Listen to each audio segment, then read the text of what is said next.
Welcome to Reach, your platform to connect with other executive assistants and acquire game-changing knowledge and perspective.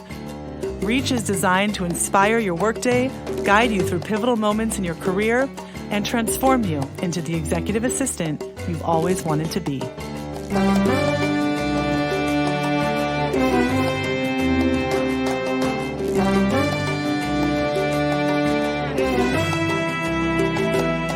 Hi, Reach listeners. Thank you for coming back for the second half of our conversation with the one and only Chynna Clayton, former assistant to Mrs. Michelle Obama and current founder of Matriarch Made Development, a coaching firm for executive assistants. You have spoken a lot, and I'm referring to, some of the other press pieces that have been published about you and your story, but you've spoken a lot about this pressure of perfection and wanting to do your role at 100+% because, you recognized that contributing to Mrs. Obama's success was so much more than just a job. I mean, you were, as your mother said, when she said, you're going to take this job, you were contributing to an unprecedented moment in our nation's history. I mean, this had never happened. We had never had an African-American family grace the Oval Office, period. Yeah. So you're working in a situation of this, all eyes on you kind of moment of historical significance. So how do you navigate what I can only imagine was just an incredible amount of performance pressure and this sense of all eyes being on them and consequently all eyes being on you? And while it might not be identical, I think that, some of our EAs go through sort of equivalent experiences, right? Where they feel like maybe all eyes are on them. It's a particularly contentious, takeover situation, or there's an acquisition, or there's an IPO, or there's something where they feel like the stakes are incredibly high. Mm-hmm. So how do you, I guess for a two-part question is, how did you handle that? And secondly, how do you counsel others who are going through similar moments?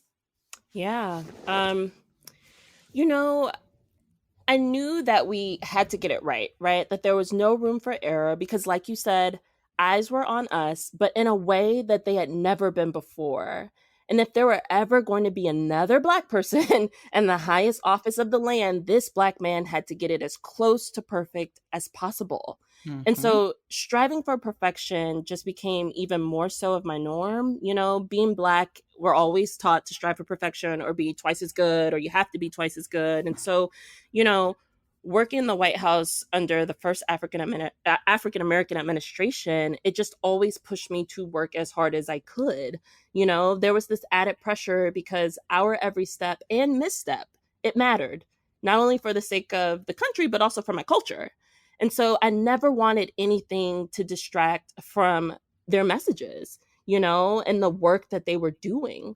So I was always trying to be as best prepared as I could, whether it was the knowledge of the events and briefings and being able to be, that wall of knowledge should she need it, or that resource should she need it. But also that bag that I carried of having all the little things, because I never wanted, an earring or a hair that was out of place to now distract from the fact that she's helping, millions of girls around the world gain access to education, or encouraging young kids to pursue secondary education, So it was just always really trying to be prepared.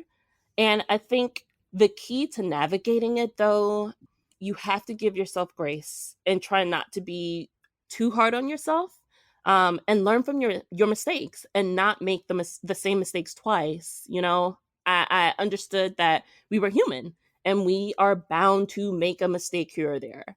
But the real test is how you bounce back, how you learn, how you implement what you've learned, and how you move on. So don't harp on that one thing that didn't go right. Instead, start thinking about how you can do it differently the next time, right? Forgive yourself and keep it moving. I remember it's true. It's just I say that all the time. Keep it moving, keep it pushing. Let's go.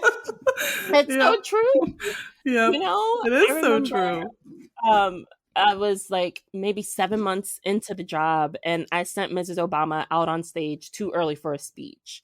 And when I tell you, like, I died in that moment. Like, I was pushing up the daisies in my mind, like, career over. Like, when she comes off stage, this is it. Just get ready, pack your stuff, let's go. Um, but honestly, she handled it like a champ, right? Um, and I was just like, okay, after this event, how am I going to handle this? And so what I decided was I'm going to address it head on. And so once we got into the limo, I owned my mistake. And I was just like, I'm not going to act as if it didn't happen or wait for her to question it. I apologized immediately and I told her how I plan to ensure that it didn't happen again, and she accepted that and she offered some advice. And trust me, it never happened again. So Mhm. again, it's like own it, learn from it, forgive yourself, and just move on. Just move on. Yeah, yeah. And I think about what you said about your practice of waking up 2 hours before Mrs. Mhm. Obama needed you. And that was sort of the moment, the almost like the meditative moment. We spoke a little bit earlier about how you got into knitting and things like that, right? Mhm. And I think that there's sort of this meditative moment that you were allowing yourself and really just ensuring that your state was correct. Oh, How you yes. show up, your composure. Were you in command of your state of being, state of mind, all of that? And I think that practice that you adopted was probably really, really critical in just being able to quiet that and really ensuring that you showed up with your game face on Oh, every for every sure. day. Yeah. For sure. It's like I couldn't imagine if I did not set aside that time, I'd be frazzled. It just, I Mhm. wouldn't be able to properly assess, the incoming. Right. And a lot of times you'd find yourself being reactive, right? And it's just like, no, no, no, no, no. And especially in such high stakes environment, it's like, no, no, no. I don't have time to just be reactive. Like I need to be able to be level headed as I go into this. I need to be able, if somebody's delivering some bad news, not flip out, but just say, calmly, Right. okay, so let's think through how we can correct this, right? And be quick on my feet enough to come up with a solution, or Right. quick on my feet enough to figure out how I'm now going to deliver that news to her in a way that she's reassured that it's a problem, but we're working on it. It's a problem, but we fixed it. Don't just come to her with the problem, but also come to her with how you plan to correct it. 100%. 100%. And where are you most likely to achieve the best solution? Is it if you're in a triggered, irate, frazzled state, Right. or is it probably not? Or is it if you're centered, if you're coming Exactly. up, you're entering the situation in a composed, thoughtful, clear way. And Exactly. also, let's not forget, like, this was a marathon. Oh This was yes. not you kind of doing this for a year or two on some kind of rotational thing and then you were going to go somewhere else. This is a long haul. And the Mhm. type of lifestyle that you're describing is not one that you can maintain if you're not properly fortifying yourself, replenishing your Right. engine, giving yourself proper rest, proper reflection, proper Right. consideration, you just won't make it. Like, You won't. You will not. You will not. I'm telling you, no. you have to, and it's a hard thing to do, trust me. There'd be some times where I was just like, oh my gosh, but you have to carve out that time. You have to set those boundaries, and it may mean more of a sacrifice on your end to say, okay, I'm going to wake up 2 hours earlier than I normally would, or I'm going to say, hey, just so this weekend I'll be unavailable or offline from this time to this time because I'm going on a walk or I'm doing this, and being communicative about it, because the last thing you want is for your principal to, reach out and you're just not responsive. Right. So just making sure that you've said, hey, here's the plan, just so you know. And 9 times out of 10, they're fine with that. Right. So Yeah. having the courage too to say, here's the boundary. Yeah, exactly, exactly. And I need this time for me. Yeah, that's Hmm. great. That's fair. So you speak candidly about your formative years in your interview with Vogue magazine. And I'd love to hear from you, as you reflect on this incredible success you've had as an executive assistant and also how you approach your work. Can you comment further on how those experiences have really informed who you are and how you show up when it comes to your work? Yeah.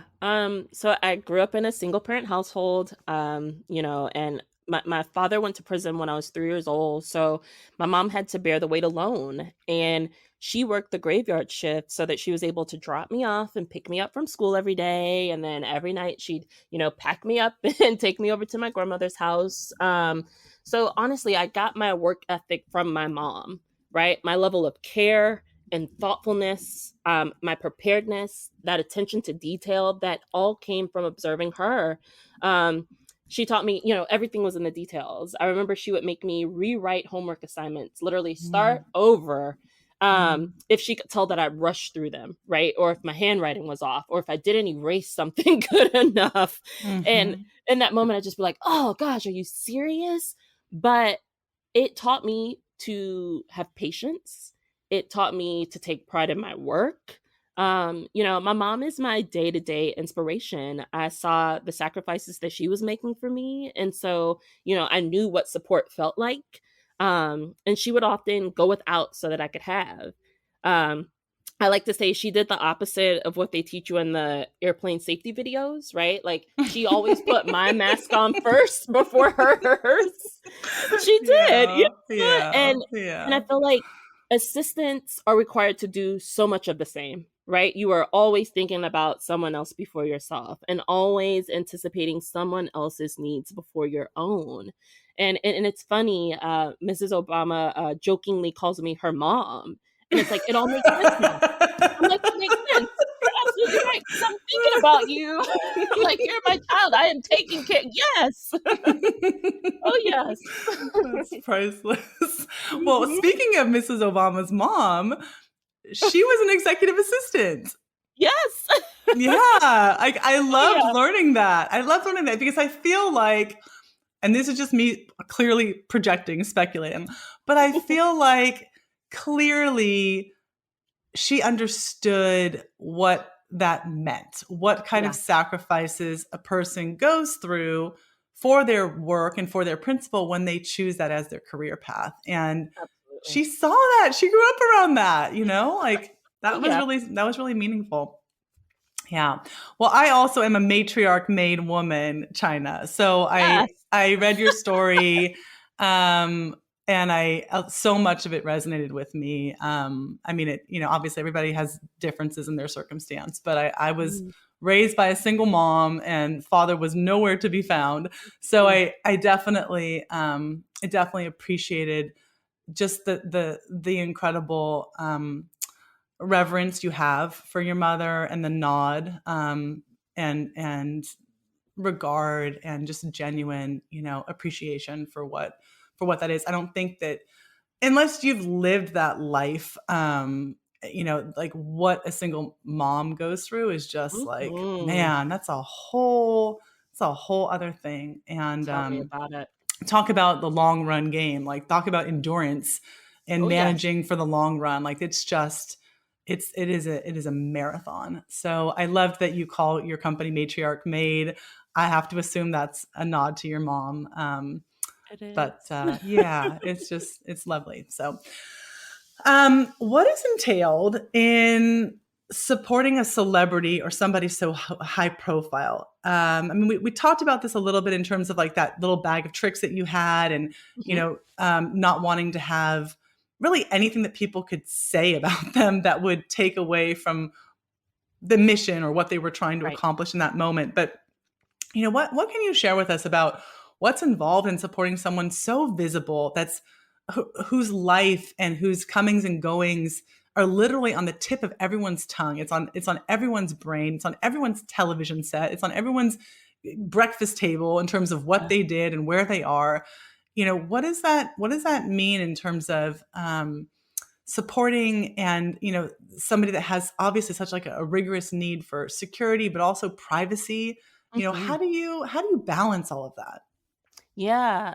So, what I'll say is the relationship or that personal connection, it is so key. And that's when supporting anyone, honestly, right? And that takes time. So, like, I don't want anybody to think that that just happens overnight and it's like, oh, yep, we get along. It's like, no, that takes time. The relationship takes time to build, like any other relationship. And that celebrity or executive has to be able to trust you with information and trust you to get the job done. So I knew I was doing my job when my principal wasn't constantly reminding me to do something or asking me for status updates, right? Like she felt confident in my ability to perform tasks. She could say, do it, and she just knew it was going to get done. And she could trust that the information that I was providing her was factual, it was thorough, and it was true. Um, so you really have to practice anticipating their needs, and like you said earlier, tuning into their habits and their preferences, right? And communicating. And all of that takes time. I learned quickly that Mrs. Obama is detail oriented. She's inquisitive. She was a lawyer, right? So she's a professional and she understood the responsibility of the position, as did I. And it was important that in these briefings, I was detail oriented and Mhm. I knew how to pronounce that name because we can't afford for her to go out there and mispronounce someone's name. Um, so it was always good that I was prepared to, and I continue to say this, but to be that resource for her, right? To be able to answer those questions when necessary. And not to say that she necessarily needed it often, but it was just good to know that she could count on me. Mhm. And the other thing was like she respected other people's time, right? And she believed in being on time. So I paid attention to her habits, ensuring, when the schedules came out, okay, she has enough time in between activities for meals, for showers, for hair and makeup, for a touch up, taking into account all of those little things so that we could have, a more accurate schedule. Um, and then noticing the moments in which she just needed to be quiet, right? The moments in which she was in the zone, focused on the task that was ahead, um, being prepared in the moments that I knew she may be looking for something, right? So that sip of water just before she goes on stage, that hand sanitizer, the pen in the moment that she needed to sign something, right?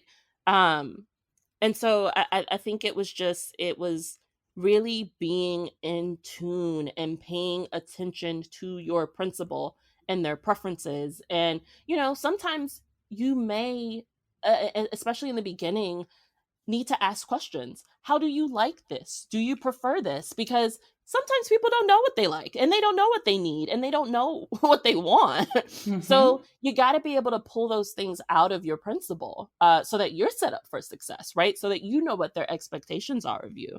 And that relationship with security, oh my gosh, it is vital. It is vital to the overall success of the operation. Because you have that shared priority of their safety, of their privacy. But there are times that you have to level set with security and remind them that they need to be human too, right? That Mm. you don't want to just keep them in this bubble, right? Because if I'm sure if security could have it their way, it's like, nope, they don't touch anybody, they don't go anywhere, they don't do anything, because that's going to make my life easier in protecting them. But I think our Secret Service detail did a great job at working hand in hand with me as staff to say, hey, you know, let's figure out how she can just take a walk down the street. Let's just figure out how she can, it's okay for her to hug that person a little longer. It's okay for her to have these human experiences. You know, there was one story that she mentioned about just being able to roll down a window in the car. And it's just Yeah. like, whoa, yeah, Yeah. that's true. We take That's those things for crazy. granted, We right? sure do. I mean, just yeah, that moment, like when you hear a great song, you want to crank it up, and Mhm. instantly you want to you want to push that window down. Oh, And yeah. there's just yeah, I mean,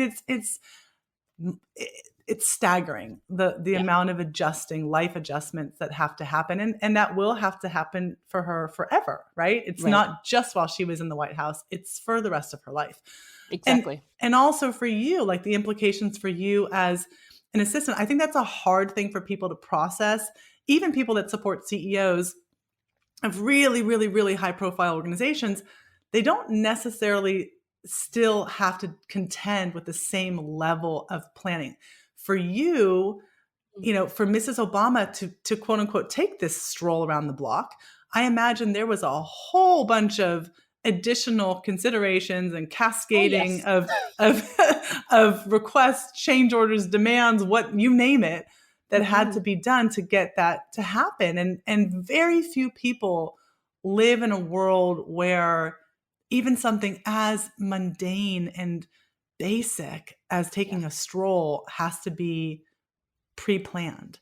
Oh, yes. Um, yeah, For that's every just move, could you imagine you have to tell someone your before you want to make a move, you have to tell someone.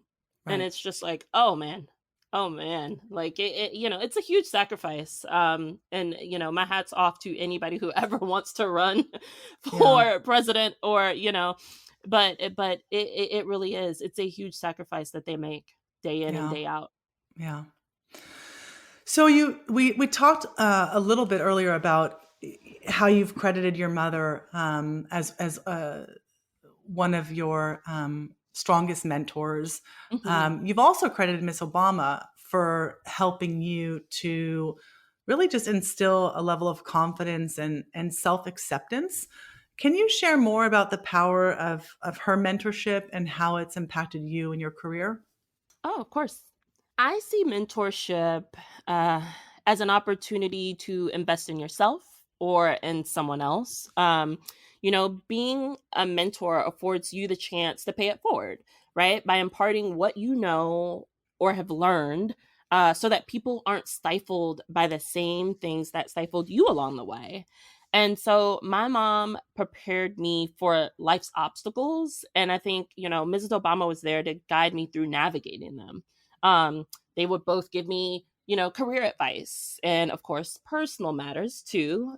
um, but they really helped me shift my mindset, and recognize the value that I bring to the table. Because when you're the only in a lot of spaces, whether that's the only woman, the only person of color, the only person your age, it is so easy to think that you don't belong. And if you aren't used to seeing someone who looks like you in these spaces and doing prominent things, it can almost become second nature to just feel that way. So I'd say that, they help me own the fact that I do belong, and that when I'm in these rooms, that there is no one in the room who deserves to be there any more than I do. Mm, yeah. Love that.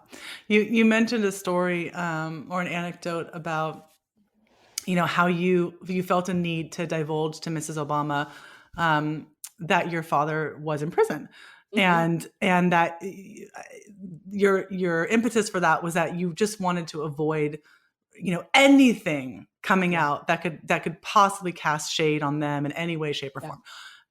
And so you sat down and had that discussion with her, and you were really nervous about it and trepidatious. And I remember you say she was basically like, "Okay, is that it? Like, is Yeah. there anything Yeah. more?"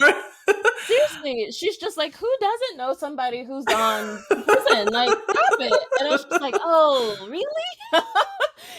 You think, until somebody's able to just, put that kind of perspective on it, you really do think you're in these things alone and you are the only one going through these experiences. And it's just like, no, the more we're able, which is why, I really applaud Mrs. Obama for always encouraging people to share their stories, because the more you share, the more you hear, oh, I'm not alone in this. Oh, I'm not the only person. Oh, we have shared experiences, you know?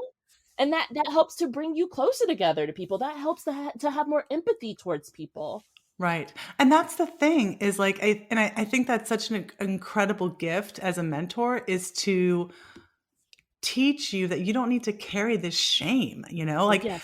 and I think that so often we do that. Like we have like these things that it is not, I mean, honestly, what did you have to do with that? Absolutely nothing. you Right, you right. had nothing to do with that. You were like a 3-year-old who had Mhm. nothing to do with any of that. And yet you carry this. And I know in my own life, like I've carried shame for things that really had nothing to do with me.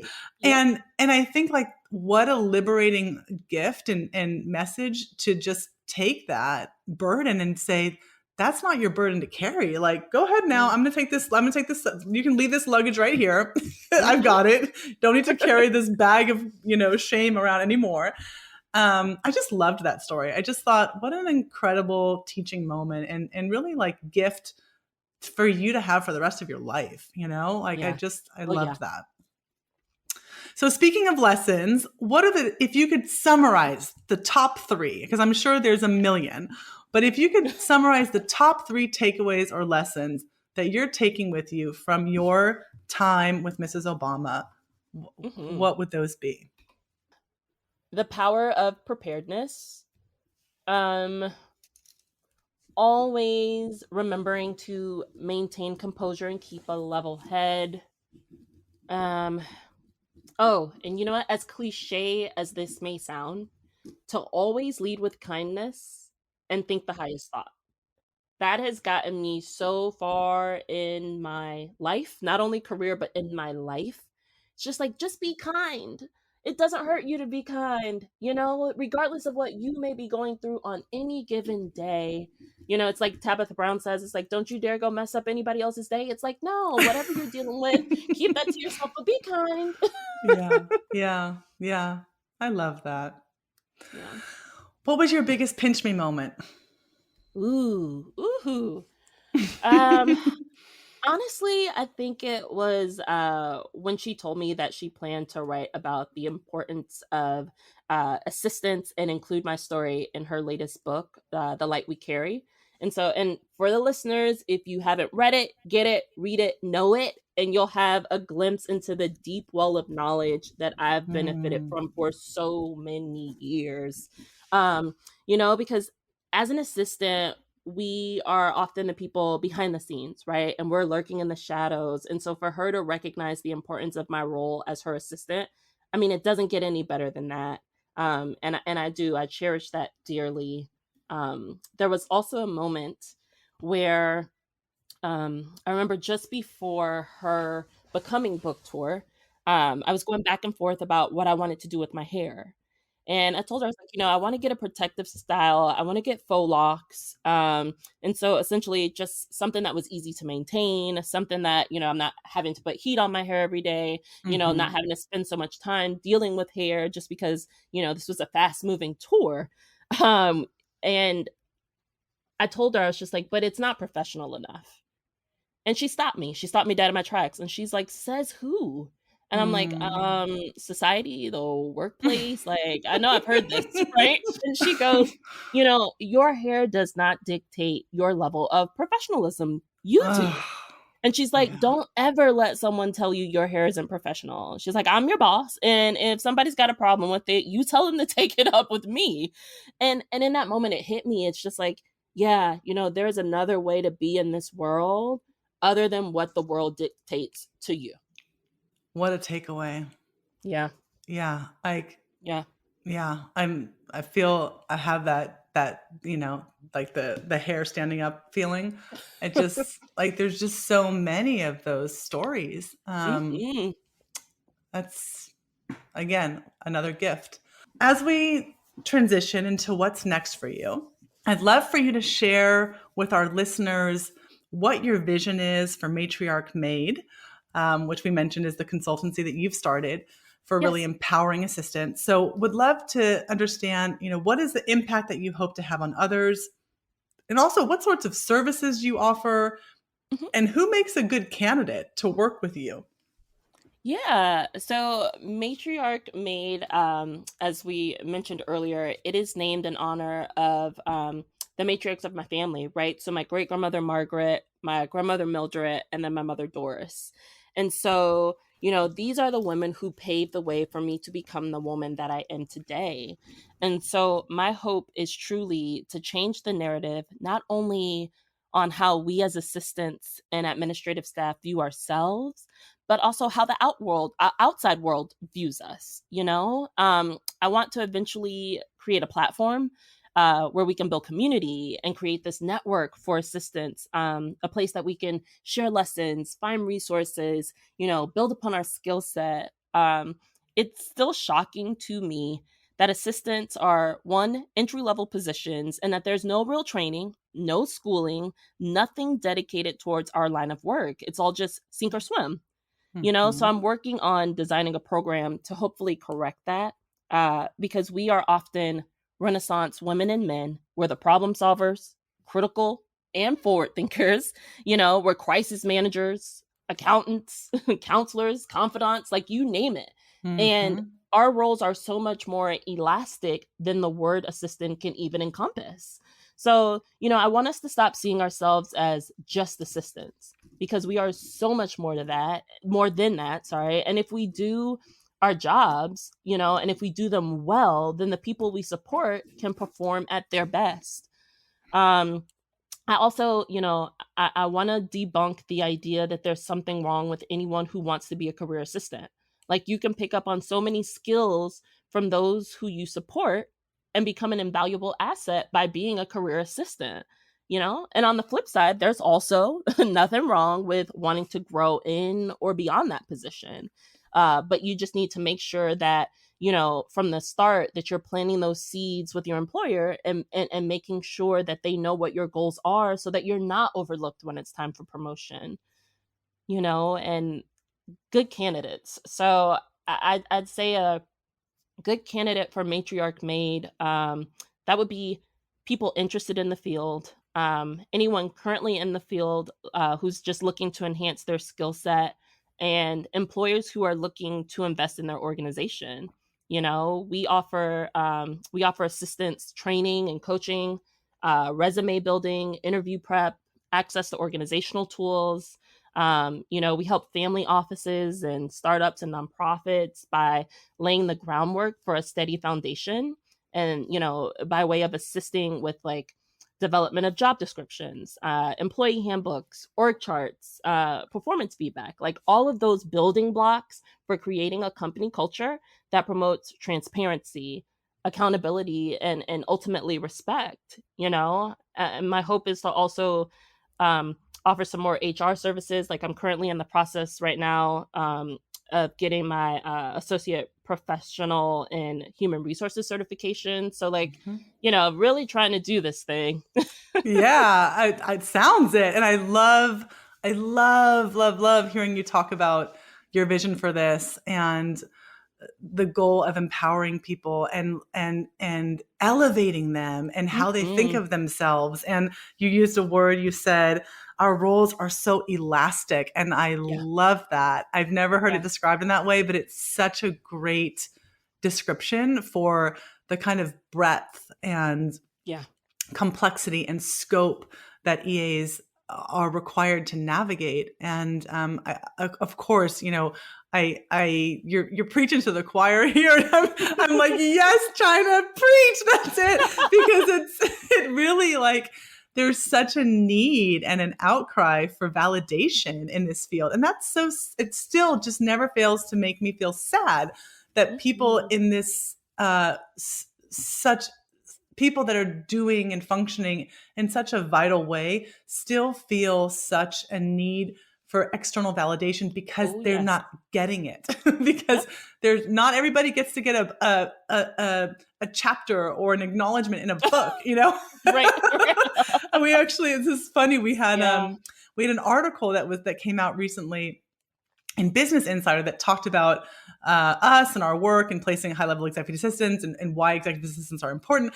And it's so funny. A woman actually said, I literally printed out this article. I made 20 copies of it, stapled them, and they sit on my desk so that when people come by and, they don't really, if they don't want to give me the time of day or whatever, she goes, I hand them the article and I tell them, this is why I'm important. So, Exactly. like, Exactly. clearly there's still this really unmet need for validation. So I love what you're doing, and Mhm. it's so important. If people engage with you and with Matriarch Made, I mean, would they potentially be able to work with you? Would they be able to get coaching by Absolutely. you? Wow. Absolutely. Okay, everybody. That's the offer of a lifetime right there. That's incredible. Yeah, that's great. Okay.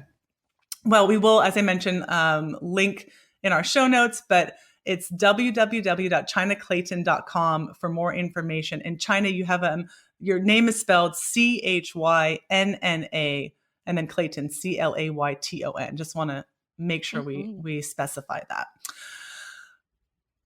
As we close out, I'd love to ask you our final question. It's kind of funny. It's kind of ironic because I asked this question of everyone, and most people, their answer for this question is your former boss, Michelle Obama. No way. So I'm really curious. I'm like, oh, what are you going to say? So the question is, if you could support anyone in the world throughout the course of history, and it can't be Michelle Obama because you've already done that. Oh, man. Who would you choose to support and why? Oh, my goodness. I do love this question because I would have said I've already supported them. If I had to choose anyone other than her, this is crazy. I'd say Jesus. I have a fellow EA, Christine, who you may know, and she believes in servant leadership. And I think I'm like, what greater example is there of servant leadership than a civil rights leader or Jesus, right? And I think assistants are true servant leaders. So that's who I'd wanna support for sure. Fantastic. It's like you go Jesus and then Michelle Obama. Pretty much. Talk about iconic figures. Yes. Oh my gosh. Yeah, it's great. Wow. I have loved this conversation so much. Man, you really brought it. I can't tell you what a delight. Excuse me, I'm getting hoarse now. But what a delight this has been. You are just a joy. You are so generous with your storytelling and your humility. And oh my God, what a story. Like I am really just so touched by you, by what you've accomplished and really what you represent of excellence and just going for it. So thank you so much. Matriarch Made, check Chynna out. Thank you. Oh, no. Thank you, Jessica. Seriously, thank you for this opportunity. And thank you and your team for the great work that you are doing with bringing attention to the cause and truly empowering EAs. Reach is brought to you by Maven Recruiting Group, who specializes in placing executive assistants and support staff to the Bay Area's most prominent executives and companies. If you've enjoyed being part of our podcast community and are interested in becoming part of our candidate community, we're currently hiring for roles in San Francisco, Silicon Valley, and Los Angeles. You can visit us at www.mavenrec.com to see some of the roles we're currently working on and to submit your resume.